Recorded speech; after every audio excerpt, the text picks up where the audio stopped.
What's up, everybody? How's it going? Thanks for being here. The communists are coming, man. They're coming. They're gonna get us all. That's what the that's what the White House wants you to believe. I got a great clip to play for you here in a minute. Please take a second to click thumbs up and like and share it and all that good stuff. I'm the most censored comedian in America. Had thousands of videos banned globally. And yeah, but the White House wants you to know it's the communists that are fucking shit up. By the way, I'm not going to talk about Iran. I talked about it the other day, and look, it's fucked up. People don't even understand both can be true. Something fucked up can happen in a country, and also the U.S. or whatever Western interests can be part of facilitating propaganda around said event. They can be part of facilitating protest movements. It's basically shock doctrine. A bunch of fucking assholes sit around and wait for something, anything to happen. And then they go, all right, do it. And they pounce on trying to create some massive protest movement. And here's the thing, I don't know the reality on the ground in Iran. I don't know who does, but here's the thing, it's like if these cops did kill this woman for not wearing a headscarf or whatnot, yeah, it's completely fucked. Here's the thing though, that analysis can't come from Americans, all right? We can't fucking be involved, and I talk about this on the upcoming episode of Most Censored News. We can't be involved in 251 military interventions over just the past 30 years. That's congressional numbers, by the way, 250 over 30 years. We can't be involved in creating coups around the world, destroying lives, killing people with economic war at a breakneck pace. We can't be involved in that and then go, but this country over here is violating human rights. That's what's happening right over there. You look like fucking maniacs. I mean, we are fucking maniacs. But it's like the dude from Saw telling you what how to behave. It's like Bill Cosby telling people to pull their pants up. Like, it is the level of hypocrisy should just make people's brains explode. Yes, when fucked up shit happens around the world, absolutely, people should be furious. They should be protesting. It just can't come from the United States. We cannot. We are serial murderers, more so than any other country over the past 30 years. And yet, here we are being like, well, that thing that happened, that woman that was killed there, that right there is wrong. Meanwhile, we're high-fiving Saudi Arabia as they decapitate people for being gay. We're giving a big pat on the back. Good job, Saudi Arabia. We love you guys. As they're executing trans people, we're fucking thrilled. It's my buddy. It's my pal over there. What a great job he's doing. Then we turn around and we're like, Iran is violating human rights. Let me tell you what Venezuela is doing. All right, so let's get into it. I want to play this clip from the White House, the White House press secretary. Now, a bit of backstory on this. You might have seen it like a week ago or whatever it was. The maniac. Oh, God.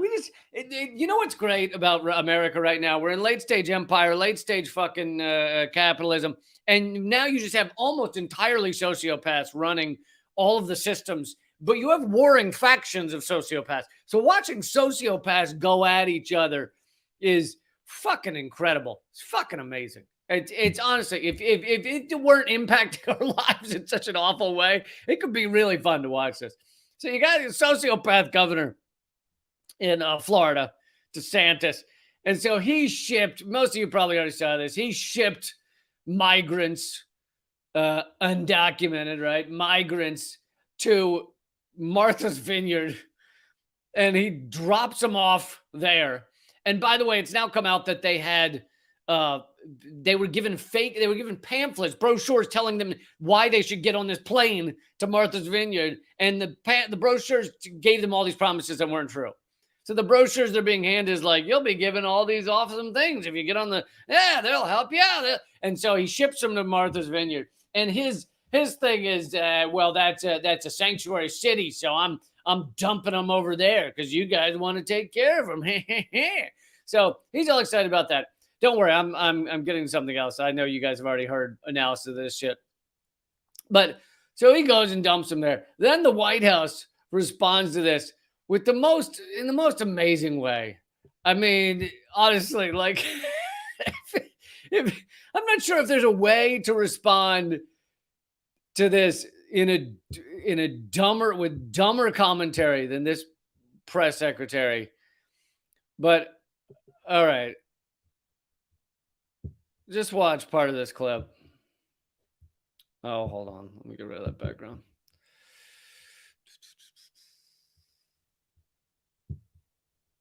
These people are fleeing communism, as we have said, as you heard DHS say as well.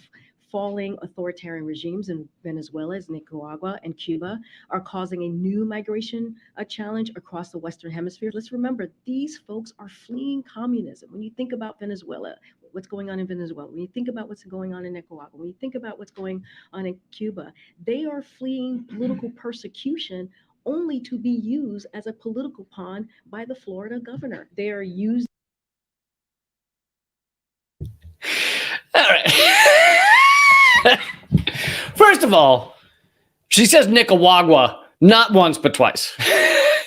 Now, anybody can trip over a word. I wasn't going to say anything at first, but Nicaragua twice. So, for folks in Nicaragua, it sounds like it quenches your thirst. Nicaragua sounds delicious, honestly. But anyway, beyond that, this and the rest of the clip is just her saying communism 5 more times. And so the most obvious point to be made here is they're not fucking fleeing communism. They're fleeing U.S. economic war on their country. That's what they're fucking fleeing. They're fleeing the fact that our economic sanctions, which is a polite term for economic war, which, by the way, does kill. So when people talk about economic war, like, oh, it's not as bad. Oh, it's just sanctions. Oh, it's a sanction. It's a slap on the wrist. It's a little sanction just to tell them to behave a little differently. No, it's economic war, and it destroys lives, and not just in death, but in many ways. But analysis... UN analysis or independent, think tanks and reports of analysis in Venezuela. The earlier report from a few years ago said 40,000 people had died based on our economic war on Venezuela. Now it's up to 100,000 people have died because of our economic war on Venezuela. And here she is. Here is the White House dancing around and going, they're fleeing communism. That's what they're fleeing. You know, it's like if there was a Christian family next door and you really hated them, and so you just unleashed a beehive into their house, and they came running out of the house, and you were like, clearly they're fleeing Christianity. That's why they came running out of the house, going, ah, the bees, the bees, the bees. They were fleeing Christianity. Yeah, they're fleeing economic war. They're fleeing. Yes, Venezuela is struggling because of our economic war on them. They were doing quite well before that. In fact, they were one of the fastest growing nations in Latin America, and they eliminated poverty over the span of like 10 years. They had a lot going for them until the U.S. decided it was economic wartime. And the U.S. does that for multiple reasons. One is we can't have a successful nation that's outside of the petrodollar, because the petrodollar is where we get our power from, our money, our power. Also, we don't like the threat of a good example. We don't like a country that is socialist and eliminates poverty and eliminates homelessness and has free college university, like free universities for people. That kind of stuff looks bad. Free healthcare, of course. That kind of stuff looks bad to the United States. Now, does their healthcare kind of suck right now? Well, possibly, because they can't get fucking any of the medication that they want, because the U.S. has created a blockade that they're able to trade with a little bit with Cuba, a little bit with Iran. And in fact, I covered the other day that the U.S. has a political prisoner in the United States named Alex Saab, who was a Venezuelan diplomat who we grabbed when he was outside of Venezuela. He was working with Iran to get more money for their food program in Venezuela. And we kidnapped him, literally kidnapped him, and put him in a prison in the United States in Florida. So here is the White House going after Florida, going after DeSantis, saying, how dare he? And by the way, he's completely fucked up, sociopath. Absolutely. Amen. However, they're like, how dare he take these migrants, take these immigrants and make them political pawns? And what is she doing? She's making them political pawns. That's exactly what she's doing. And in fact, not even... Here's the thing. You'd be making them political pawns even if they were fleeing communism, because you'd be focusing on the fact that they were fleeing communism rather than taking care of them. But instead, they weren't fleeing communism. They're fleeing fucking economic war on their country. Same with Cuba. If there were Cuban migrants in this collection of people, which I heard they were mostly Venezuelans. I don't know that there are that many Cubans fleeing to the United States these days. But anyway... it's just amazing. She's pointing to countries that have zero poverty, zero homelessness, or close to zero, and yet she's like, they're fleeing the communists are coming here. No, fucking idiot. But you do have to worry about Nicaragua. Nicaragua is a serious problem, folks. And by the way, so there are two or three sides in this story to mock and make fun of mercilessly and say these people are fucking sociopaths. You got DeSantis basically grabbing up migrants, people fleeing tough conditions. And it's not just economic war. The U.S. has also done other things to Latin America to destroy countries down there. Created coups, put fucking right-wing horror shows into the governments down there. So there's a variety of reasons people flee Latin America, but many of them are at least partially connected to the U.S. empire and what we've done to Latin America because we consider it our backyard. But so you've got DeSantis, who's a fucking sociopath, shipping them to Martha's Vineyard. Then you got the White House, who's a bunch of fucking sociopaths saying that, oh, it's all communism. It's all Republicans did this and communists. All right. So they're out of their minds. And then you've got the third group of people that should be mocked for this story. And this one you might not have heard about.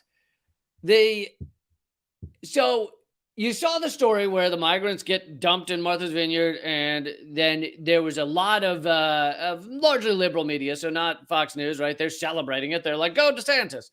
But you got the liberal side of the media. You got the NPR and CNN and MSNBC saying Martha's Vineyard is the good liberal people, and they took care of them after DeSantis being such a shithead.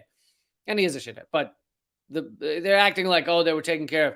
Do you know what ended up happening to those migrants that Martha's Vineyard ran around saying, we stepped up and we took care of them. We took with open arms.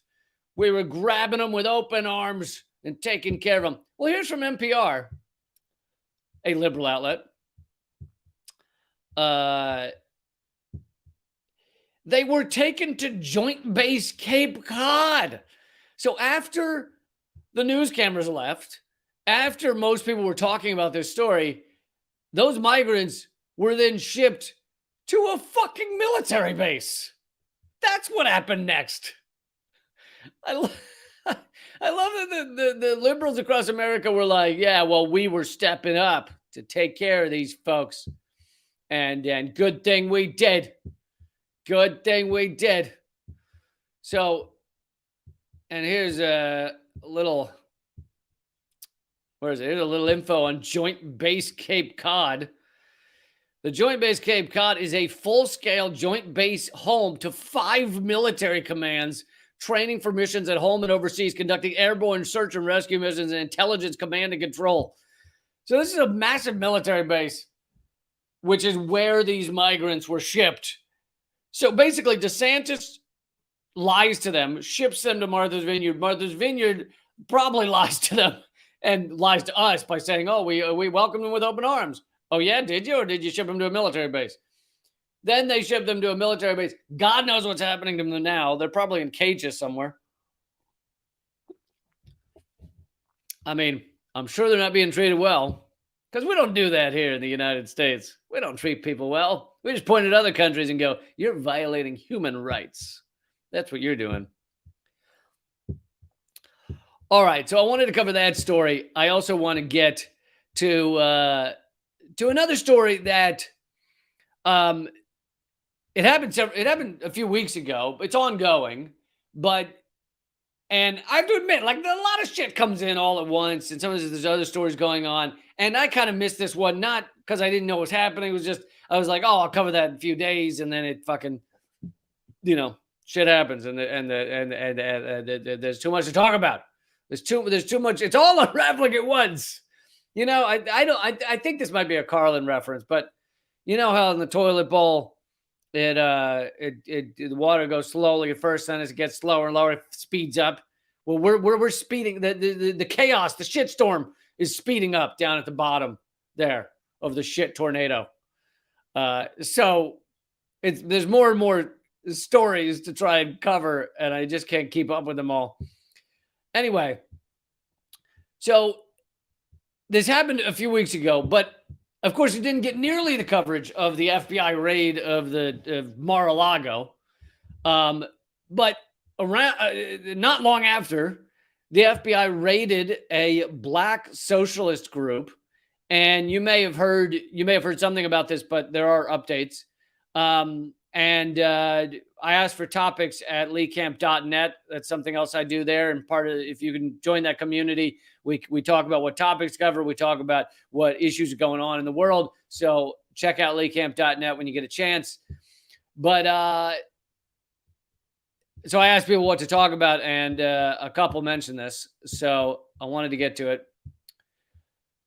The FBI raided a black socialist movement called the Uhuru movement, and they've been around for years. And I'll give you some details of the attack. Now, even if you've heard of this story, I don't know if you heard of how egregious and fucking awful this attack was.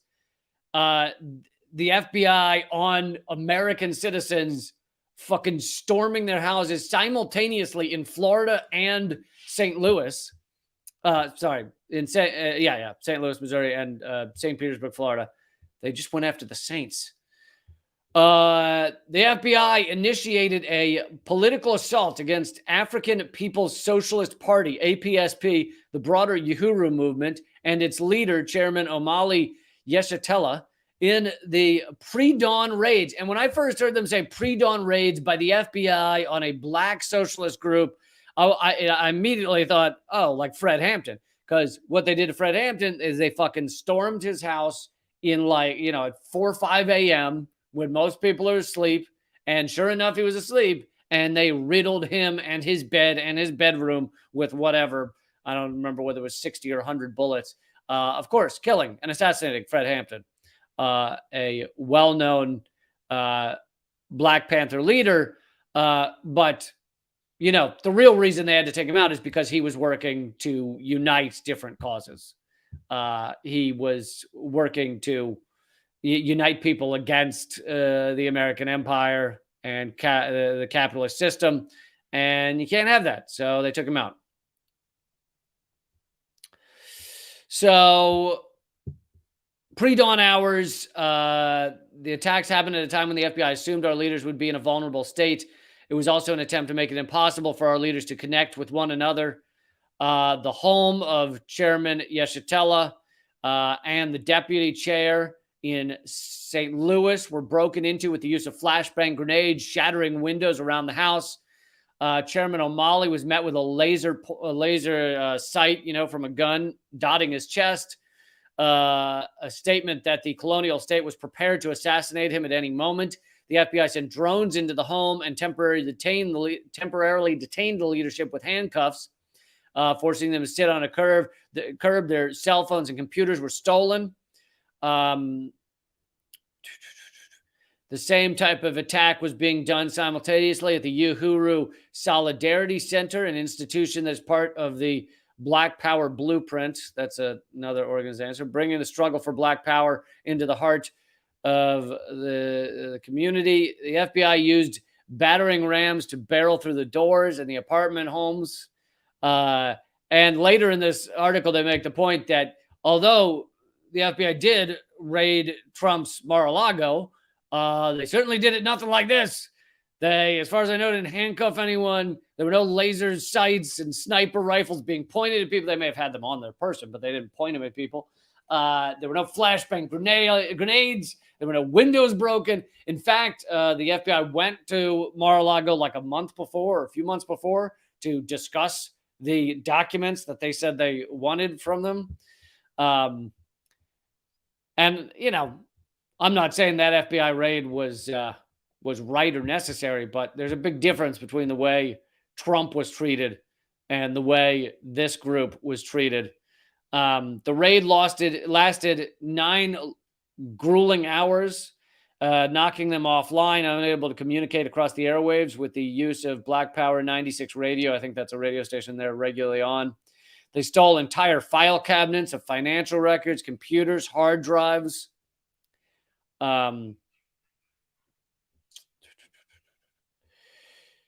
This is being done because the U.S. government has always responded to the rise of Black Power in this way. This is illustrated by the way they attacked the same hour that they attacked Fred Hampton in Chicago.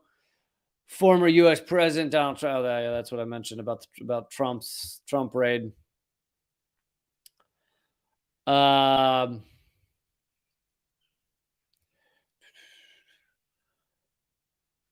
So, yeah, I mean, there's a lot more here about the anti-colonial struggle, and they understandably call the white leadership of this country. And it doesn't matter whether you have a black vice president or a black president. This is their systemic racism still exists. This is a heavily white structure, power structure in this country. And in fact, in the rare moments that you get a black vice president or a black president like Obama, it's the reason that was allowed to happen, unlike a Bernie Sanders. The reason that was allowed to happen is because they had proven, Obama and Kamala Harris have proven that they are going to abide by and do as the white supremacist empire wants. So they're going to go along with the corporate state exactly as the last president did. So there's no fear. There was never any fear among the white establishment in the United States that Obama was going to change things. So they had no worry about that. And, it's the same similarly with having a woman as vice president, or if there had been a woman president, if Hillary had won, they had no worry that they were going to change things for women across this country. No, of course not. These people have already proven that they are exactly the same as all of the sociopaths that came before them. So there's no risk there. A couple of them proved to be somewhat different, and they were the risk. So Bernie Sanders, Tulsi Gabbard, if she had elicited more votes, maybe Marianne Williamson, but now those are threats to the ruling elite. They are threats to the power structure. However, Tulsi Gabbard has now proven herself to be largely a right-wing candidate. I don't know what she genuinely believes in her heart. It seems to change day to day. So I don't know if she just goes where the love is. It's unclear. But and then there are obvious problems with Bernie Sanders as well. Plenty of problems there, but those were the real risks, and they made sure that those did not get to the point that they were the presidential nominee. So anyway, I've gotten off on a tangent here, a bit of a tangent, but I thought you folks should know about this incredible FBI attack, and I'm sure this story is developing. I don't know what they charged. This article doesn't say what they charged them with, if anything.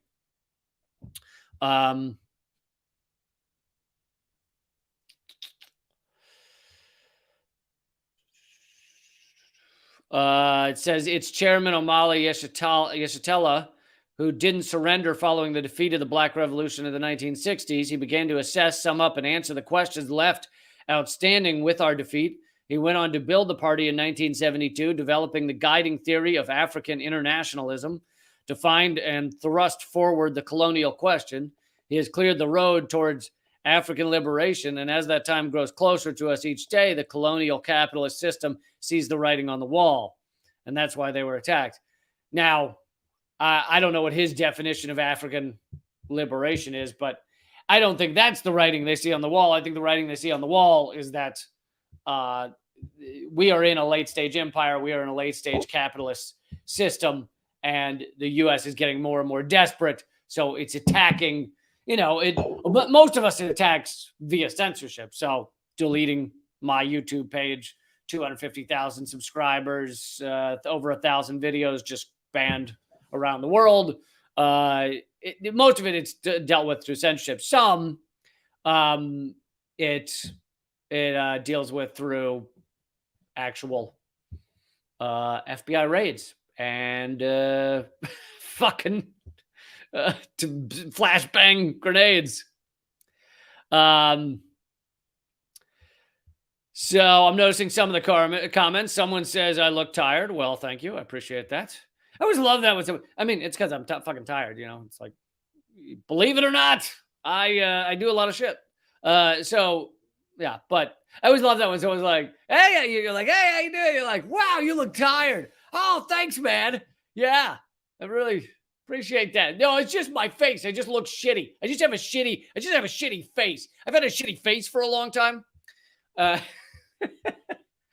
Never a compliment when someone says you look tired. But, and then Jenny says, Tulsi is still solidly. No, she is not. She is not. I have watched many clips, and I can't speak for everything Tulsi believes. I can't, I don't watch everything she says, but I have watched several clips that are plenty in context. I'm not taking things out of context. She believes there is a crisis at our border under the Biden administration. And Biden leaves open borders. Okay, the Biden administration has not left the borders any more open than Trump. In fact, he has more heavily funded things like ICE and DHS. Trump was a fucking horror show, but under Biden, it's no different. So Tulsi acting like Joe Biden has created open borders. I mean, that is a garbage right-wing talking point. It is fucking idiocy. And it's designed because she knows that I guess it gets clicks, it gets subscribes, it gets votes. And I guess that's where she's headed. But yeah, I don't understand that shit. I mean, you're welcome to say I'm anti-immigrant.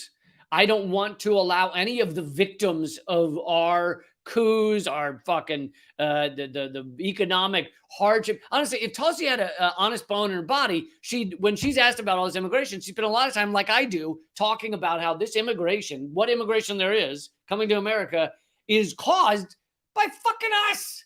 It's our own attacks on other countries. If she were to spend a lot of time talking about that, then I'd be like, goddamn right.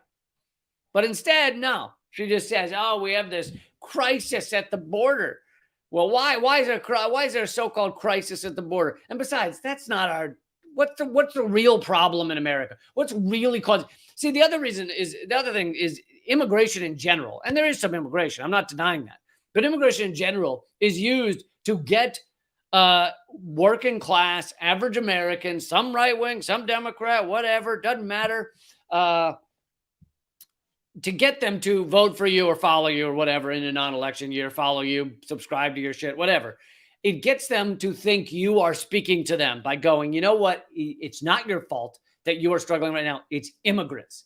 And that's been a long time, right? You've been hearing that for years. That's nothing new. And in fact, it's being used across Europe. It's actually helping to usher in far right governments in places like Sweden and Italy. Just had their first near fascist government come into power since World War II.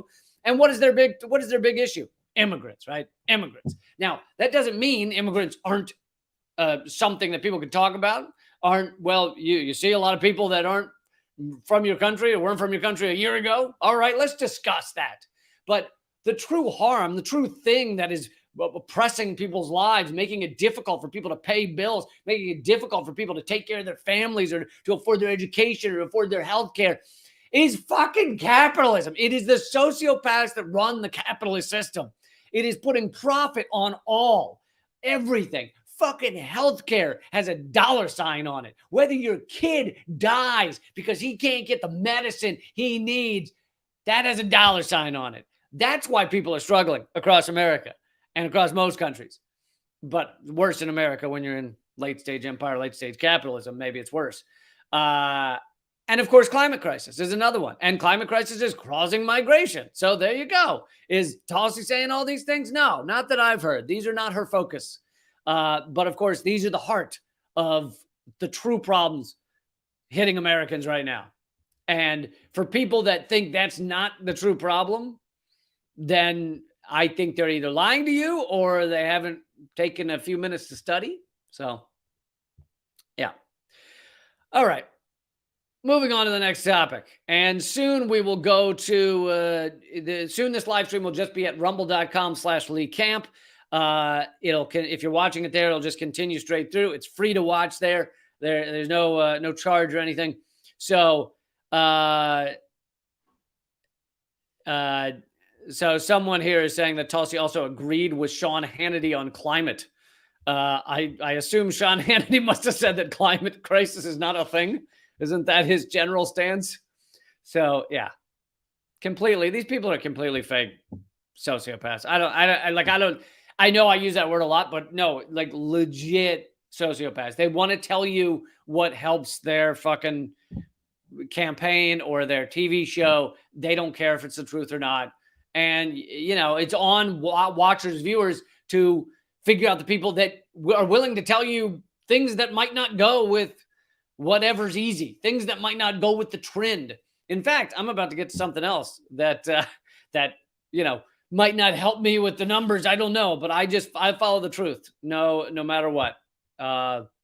So I can't help but follow the truth. That's just what I do. So if you don't like it, I am sorry about that. But anyway, let's get so this next topic is one that has gotten it's gone viral as a bit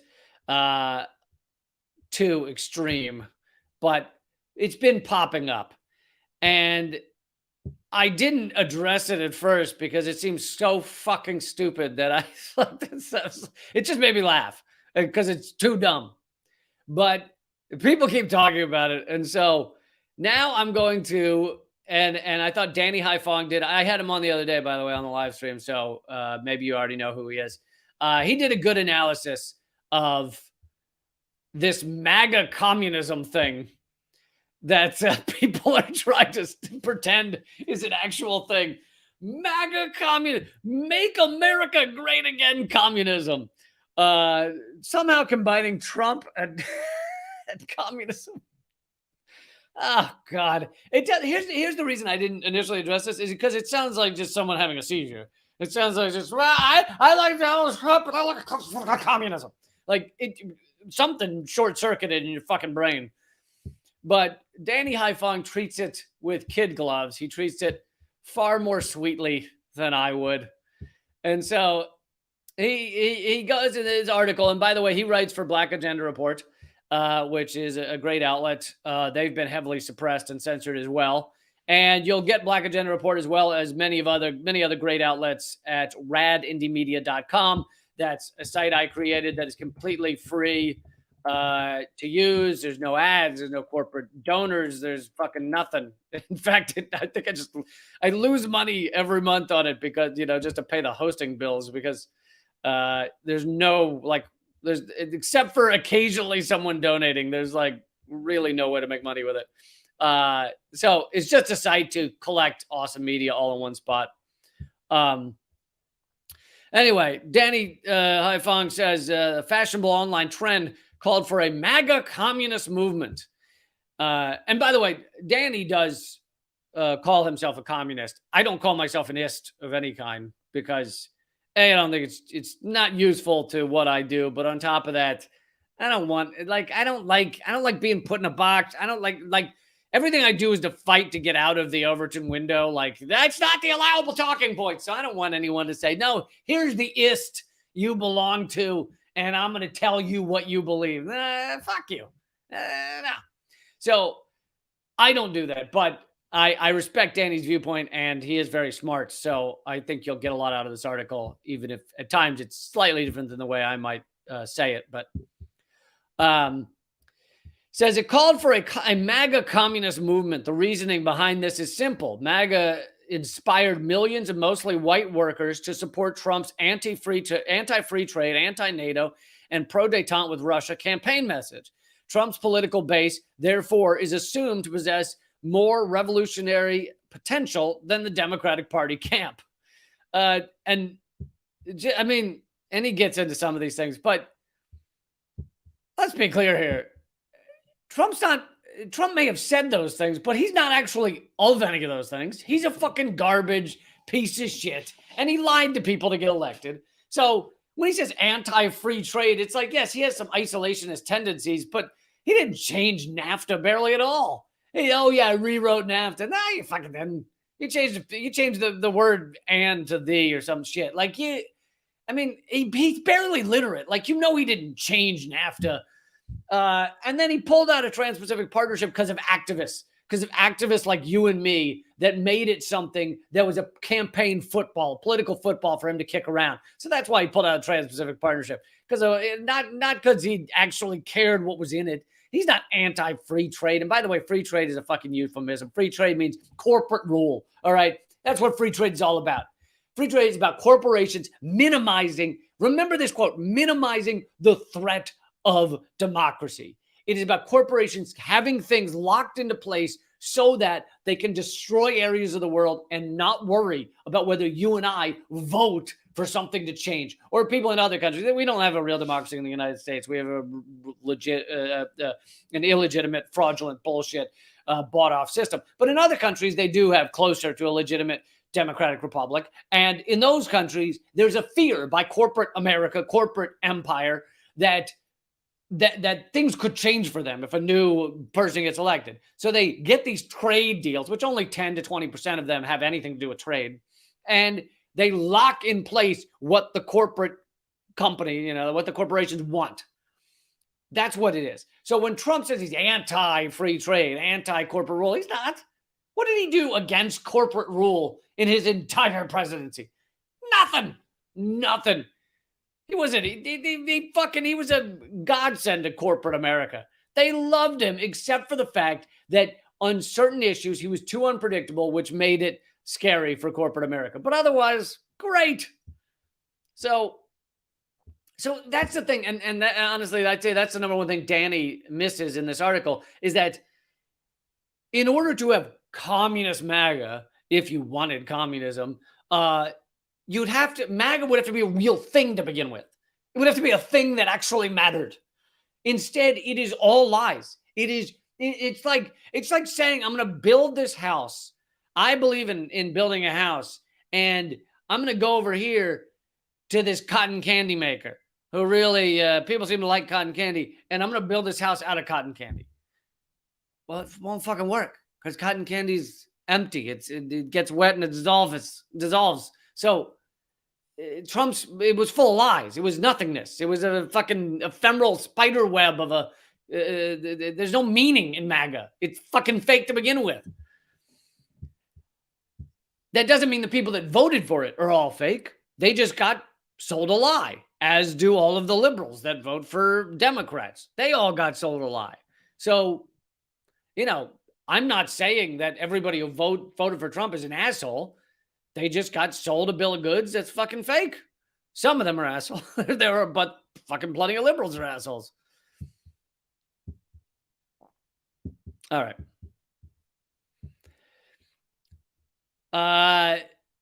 He says the problem with this formulation that there's revolutionary potential in Trump's voting base. The problem with this formulation are many. Movements cannot be judged by a portion of the slogans communicated to the masses by a single or even a handful of elites. They should be judged by how closely these slogans match the actions, exactly, of movement leaders and those following them. By this measure, the Trump movement has quite obviously served the ends of the elite and not the working class. Yeah, just slightly. Anyone who begins for a second to tell you Trump stands for the working class, you can write off everything else they ever say. Everything. If they tell you that Trump truly, and we saw 4 years of it, okay? So if he's just running for office, you could be like, who knows? Maybe it would be great. I mean, I knew he was a fucking psychopath to begin with, but when you have 30 rape allegations against you and sexual assault allegations, you can know he's not a good guy, right? Isn't it amazing that all the people that have rape and sexual assault allegations against them get canceled and they at least have their career harmed? Bill Cosby somehow back out of prison and Louis C.K. somehow has a career and all this shit, but their career is somehow harmed unless you're running for president of the United States. Then it's not that big a problem.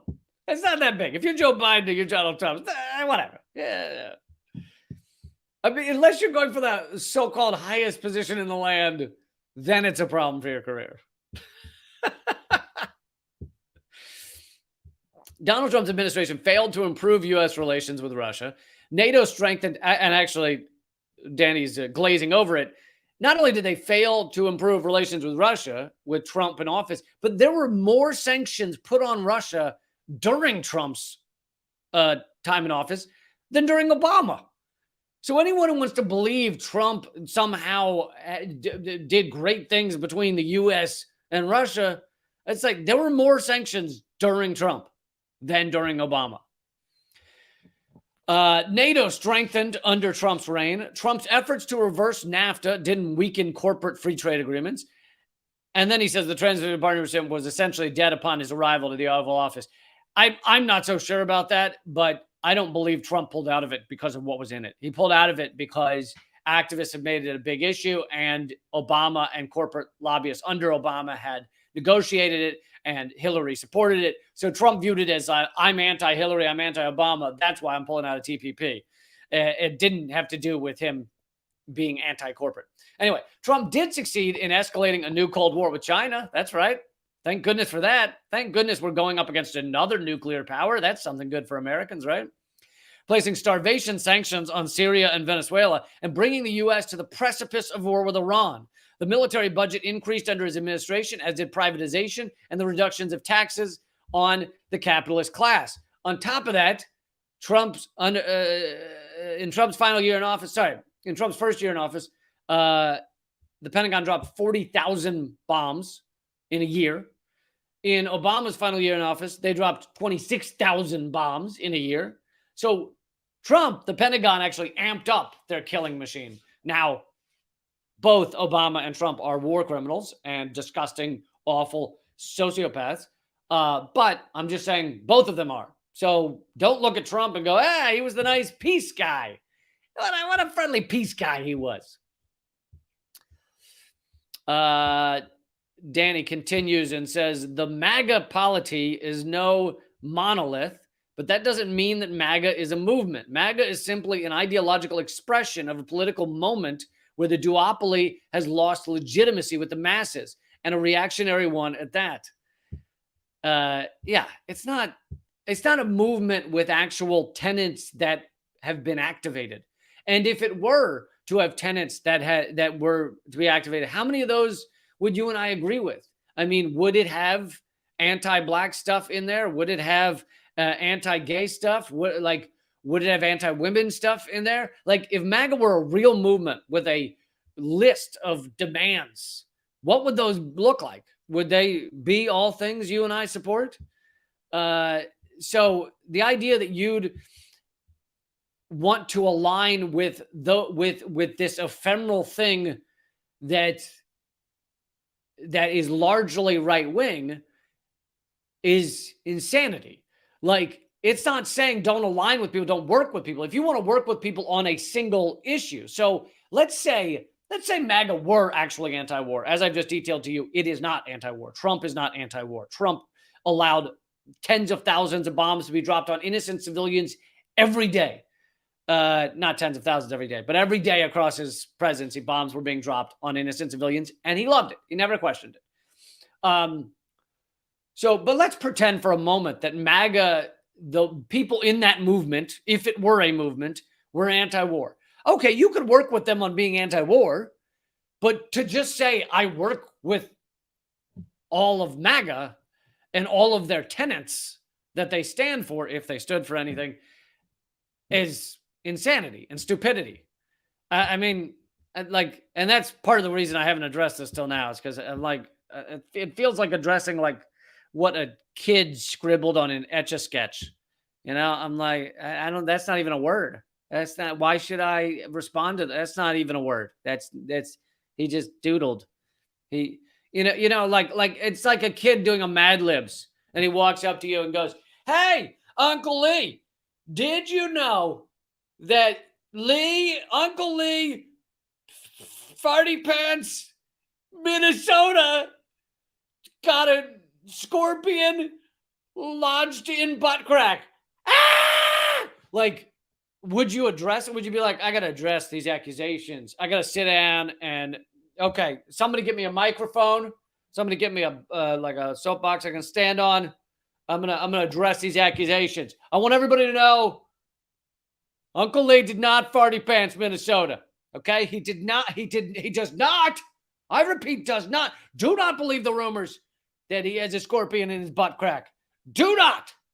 Okay, so that's what it feels like addressing this a little bit, which is why I didn't deal with it till now.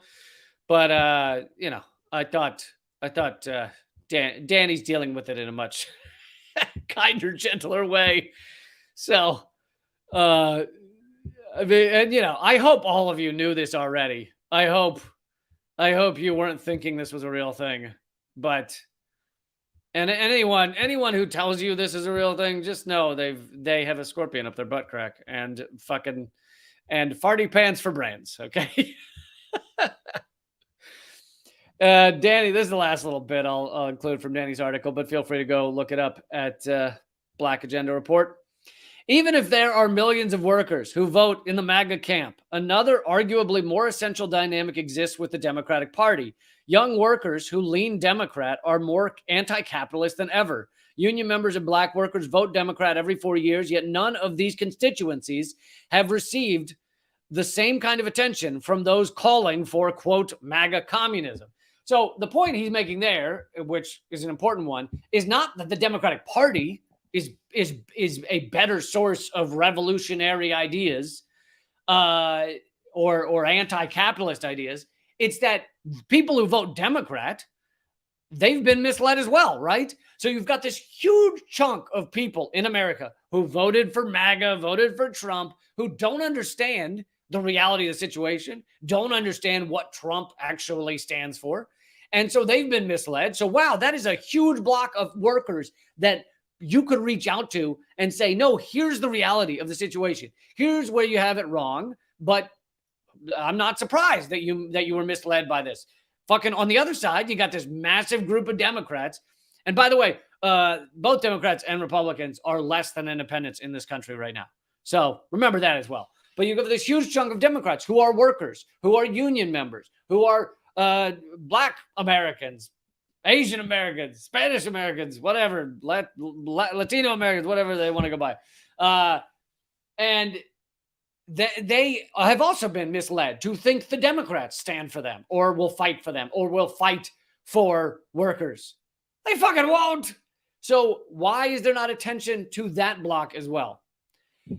Anyway, yet again, this probably didn't need that much addressing this idiocy.